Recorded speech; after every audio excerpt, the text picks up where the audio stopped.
Mark SaFranko, so you can come on up. He's got a big interest in Miller, and he's got quite a career as a writer himself, and I think he's going to talk a little bit about that also. Good evening. I know Bill originally wanted me to talk a little bit about what Miller meant to me, so I'll start off with that and then go into talking about adapting Miller to the stage, and then one other little element. And I'm going to refer to my notes so I don't forget. Okay, so I don't forget what I was going to say. I was introduced to Henry Miller by a high school friend who lived a couple of blocks away from me in the rough, tough, blue-collar city of Trenton, New Jersey, now infamously known as one of the most crime-ridden places in the country. So my association with Henry goes back 55 years, because we had this original discussion, my friend and I, back in 1970, and it had a much more profound effect on my life than my friend could ever have imagined when he said to me one day, "You've got to read Henry Miller. The whole man opens up right before your eyes." I was intrigued by this as a 19-year-old, and little could I know that his words would launch me on an odyssey that has lasted until this day. He turned me on both to Henry and some very powerful hallucinogenic substances, and both had effects that still reverberate to this day. For me, Henry became, aside from my favorite writer for a great part of my life, perhaps most of all, a symbol of possibility. One day I picked up a book called Henry Miller on Writing from a local bookstore when we still prowled those establishments. And from that point onward, my course was set, even if I didn't fully know it at the time. The phrase, "Why don't you try to write," which is excerpted in that book, stuck in my head.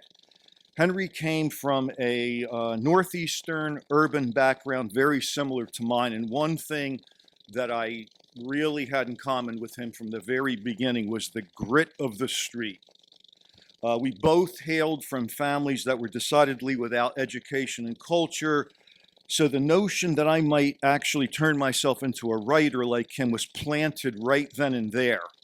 When he wrote elsewhere, I had 1,000 faces, all of them genuine. I began to understand myself in a different way and allowed myself to give into all of my so-called artistic compulsions: writer, musician, painter, actor. So in my case, the significance of Miller to me is beyond any attempt to quantify. He was a beacon that determined the entire course of my life. Simply put, he allowed me to believe that traveling to a distant galaxy of being was possible. And that was almost unimaginable in the place that I was born in and came from. So that was, it was something that was unthinkable. It's difficult to select only one of Henry's work as a favorite, since I've always tended to view his work as a whole, especially given its autobiographical nature. But if I had to make a choice of something to go back to, I'd take Sexus or Tropic of Capricorn, or a late piece like Mother China and The World Beyond, which has become a favorite. But when I happen to pick up something by Henry now, it tends to be one of his many pieces on painting, because my admiration for him as an aquarellist has grown over the years, especially as I've spent more and more years as a would-be painter. What Henry did with the brush was actually extraordinarily difficult. And if you've ever struggled with the watercolor medium, you'd learn this very quickly. I try and steal technique from him whenever I can, and he talks about technique frequently. In some ways now, I admire him more as a painter than I do as a writer. His canvases have stayed with me. I rank him very highly as a watercolorist, among the best, really, from John Marin to Paul Klee. I think he'd be very happy to know that. Anyway, that's some of my early relationship with Henry. Adapting him to the stage. It's kind of the core of what I'm talking about. That's one of my novels in Europe, which I'll discuss later. In one incarnation, I spent many years working as an actor, even as I was writing novels, stories, plays, and screenplays, and working one of many survival jobs. It never occurred to me to adapt Miller to the stage until one day when I was working in a regional stage production of an old American chestnut called Sunrise at Campobello with some very famous actors and actresses, by the way. I happened to see one of the older actors walking around backstage with a copy of Big Sur and the Oranges of Hieronymus Bosch tucked under his arm.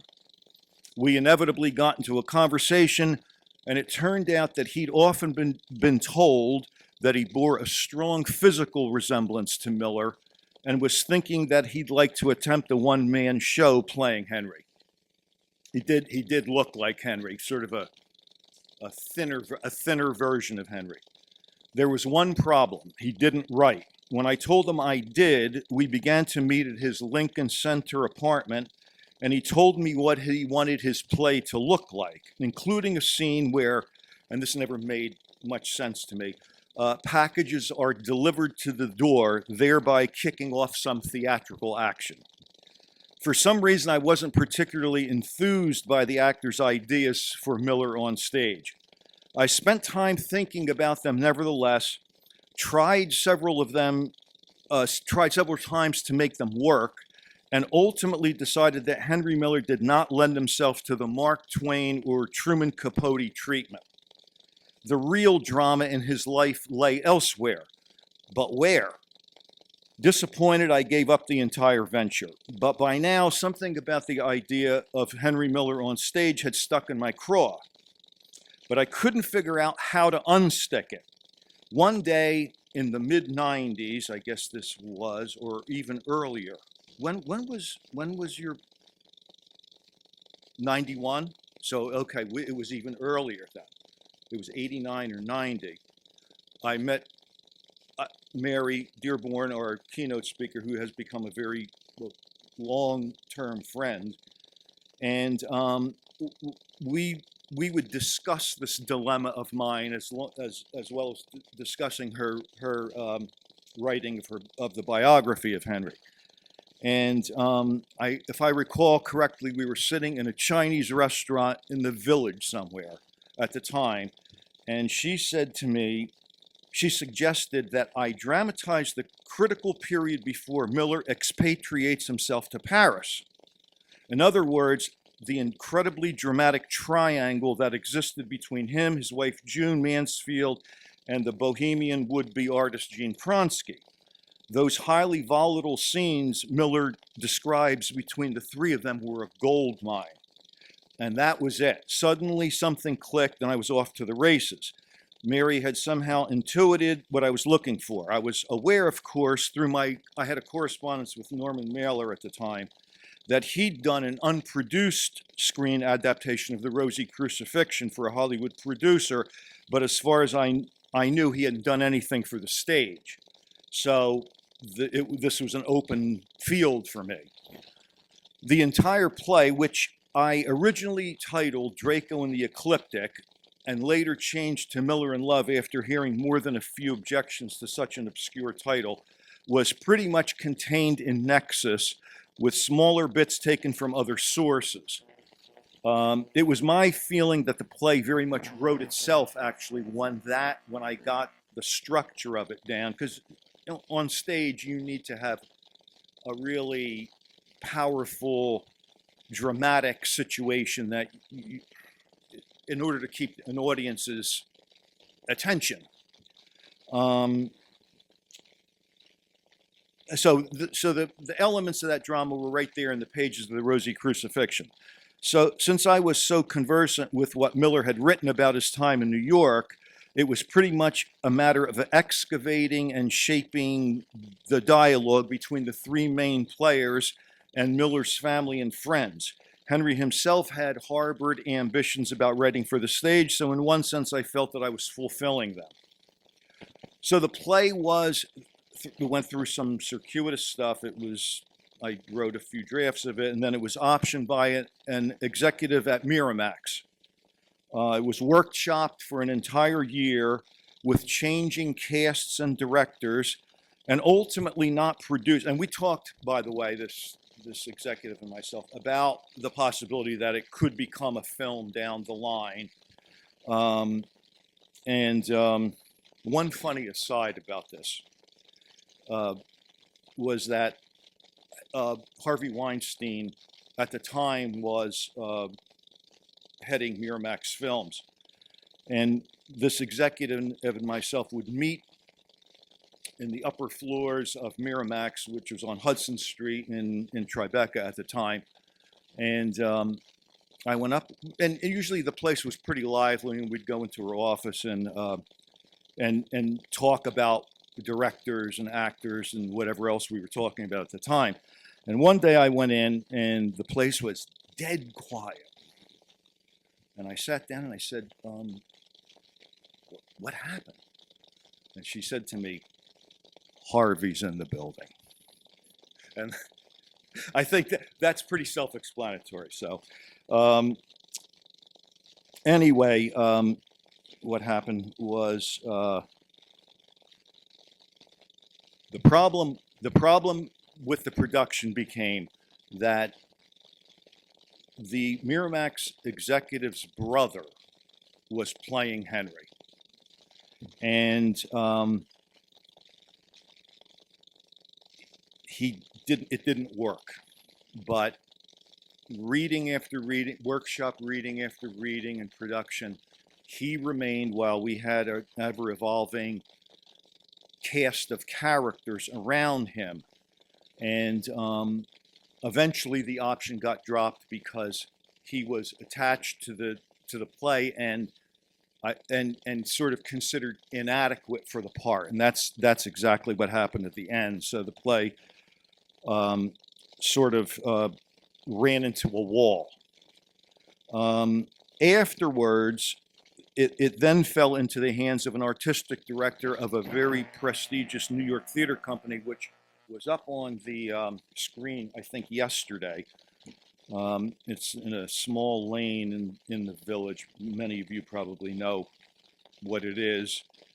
And this director was supposed to direct the play in a workshop production, failed to do it, and she was later banned from the theater world for stealing funds from a famous actor in order to keep another of her productions going.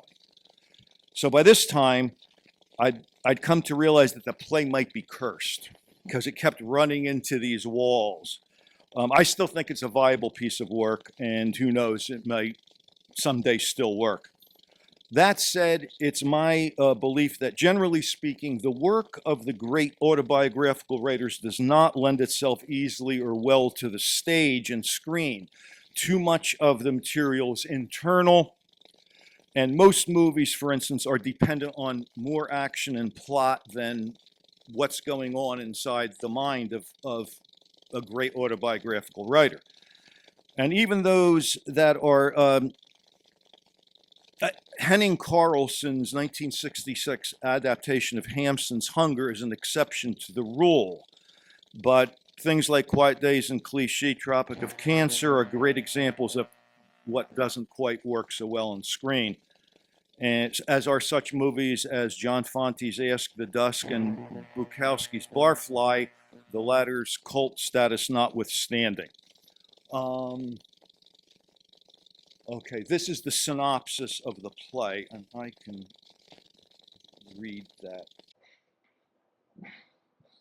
The play is based on both real, you guys can hear me?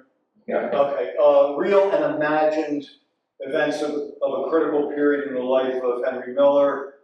In the late 20s, when he was an impoverished, unknown, and living in New York, Miller tried without success to write a play. Actually, he did try to write this, that's right. Tried without success to write a play about this agonized period of his life spent in a triangle with his flamboyant wife June, a part-time prostitute and taxi dancer, and her eccentric artist friend Jean Kronsky.